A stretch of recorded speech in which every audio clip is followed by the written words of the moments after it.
Sr. Presidente, Senhoras e Senhores Deputados, a situação que se vive na Justiça portuguesa é uma triste imagem da realidade de declínio nacional e degradação das instituições democráticas que se vem agravando de forma acentuada nos últimos anos. Os cidadãos encaram o sistema de justiça com cada vez maior desconfiança e veem-se crescentemente impedidos de recorrer aos tribunais para exercer os seus direitos por impossibilidade de suportarem os custos com a justiça. Os magistrados são permanentemente sujeitos a um fogo cerrado que amplia todo e qualquer vício ou erro individual, mas ignora as constantes tentativas de limitação da sua autonomia ou independência e finge não ver a partidarização da orgânica judiciária. Há por todo o país milhares de advogados com milhões de euros de honorários em dívida por serviços prestados no âmbito do sistema de acesso ao direito e que ameaçam abandonar o sistema, deixando de garantir uma função essencial para que os cidadãos de menores recursos económicos possam aceder ao direito e aos tribunais. As condições de realização da investigação criminal e os meios que lhe são destinados não garantem a sua eficácia e sacrificam as condições socioprofissionais dos agentes incumbidos de a concretizar. A informatização dos tribunais e do sistema de justiça, concebida muitas vezes de forma apressada e irrefletida, mais a pensar na projeção mediática dos membros do Governo que na melhoria do sistema, continua a ser fonte de constrangimentos e de insegurança no trabalho dos operadores judiciários e de outros profissionais jurídicos. Estes deviam ser sinais de alarme suficientemente preocupantes e graves para que também em matéria de política de justiça se concretizasse uma profunda ruptura com as opções que vêm sendo feitas.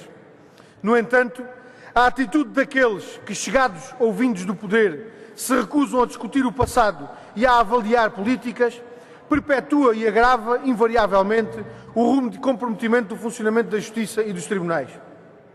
Os espíritos ditos reformistas dos responsáveis governamentais rapidamente se transformam em assombrações conservadoras das mesmas velhas políticas que diziam querer superar. Os discursos governamentais, cheios de vontades novas e ambições invejáveis, acabam irremediavelmente contrariados pelos compromissos inconfessáveis que continuam a moldar as políticas concretas. A justiça portuguesa é cada vez mais uma justiça de classe que permite a impunidade dos poderosos, que protege os grandes interesses económicos, que é ineficaz no combate à corrupção e inacessível aos cidadãos para exercício dos seus direitos. Este é o resultado das concepções neoliberais que também em matéria de política de justiça vão fazendo avanços. Não é nem mais nem menos que isso, aliás, o que se prevê em matéria de justiça no memorando de submissão do país aos ditames do FMI e da União Europeia. Ali está expressa com toda a clareza a perspectiva neoliberal que concebe a justiça e os tribunais como uma longa-manos do poder económico destinada a satisfazer e proteger os seus interesses e, se possível, como mais uma área de negócio a explorar. A perspectiva do memorando é, afinal, a do aprofundamento da errada orientação que os governos portugueses têm dado à política de justiça no sentido da sua privatização e mercantilização e que nos conduziu, por exemplo, à situação que hoje conhecemos em matéria de arrendamento de imóveis pelo Ministério da Justiça e de gestão do parque prisional. Durante anos, o PCP confrontou o Governo, Orçamento de Estado após Orçamento de Estado, com os milhões de euros gastos pelo Ministério da Justiça em arrendamento de imóveis, em prejuízo do erário público e do bom funcionamento da Justiça. Durante anos, governo após governo, ouvimos as mais variadas e descabidas justificações para a irracionalidade daqueles gordos negócios de arrendamentos feitos à custa do Estado. Durante anos, propusemos que aquela irracionalidade fosse substituída por uma política criteriosa de investimento público que permitisse a poupança dos recursos do Estado, mas foi sempre mais forte a perspectiva de quem defende que a justiça pode e deve ser um negócio.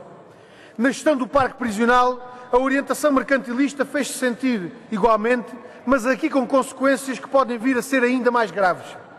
Em 2008, o anterior governo abriu portas ao negócio no parque prisional com a apresentação de um programa de reforma que previa até 2013 a alienação e encerramento de alguns dos estabelecimentos prisionais que se encontravam em funcionamento e a construção de 3 novos estabelecimentos. Passados 3 anos e vários precalços nos concursos para a construção dos novos estabelecimentos, o Estado alienou estabelecimentos prisionais que continua a ocupar e pelos quais passou a ter que pagar renda, reduzindo a capacidade de reclusão e provocando a sobrelotação dos estabelecimentos em funcionamento. Para além dos óbvios prejuízos financeiros que daqui resultam, e de mais um chorudo negócio de arrendamento à custa do Estado, esta situação encerra uma outra preocupação para a qual chamamos desde já a atenção da maioria e do Governo. A situação de sobrelotação dos estabelecimentos prisionais gera deficientes condições de alojamento para os reclusos, mas também dificuldades de segurança e degradação das condições de trabalho, em particular para o efetivo do Corpo da Guarda Prisional. Considerando que, ao contrário do que estava previsto, não se iniciou o curso de formação de novos guardas prisionais e que em 2011 e 2012 haverá aposentações em número significativo daqueles guardas, torna-se urgente que o Governo tome medidas no sentido de evitar a ruptura do sistema prisional. Sr. Presidente, senhoras e senhores deputados, com a degradação do sistema de justiça, escancaram-se as portas à lei do mais forte, satisfazendo os interesses daqueles que, com melhores condições económicas, estarão também em melhores condições de impor as suas regras.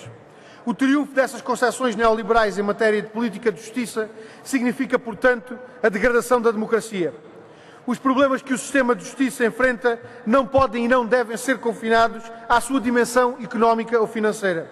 Eles são um problema da democracia e da realização do Estado democrático. O compromisso que o PCP assume é, por isso, de contribuir para a resolução dos problemas de justiça com a perspectiva do aprofundamento e da consolidação do regime democrático. É o compromisso com a Constituição de Abril. Disse.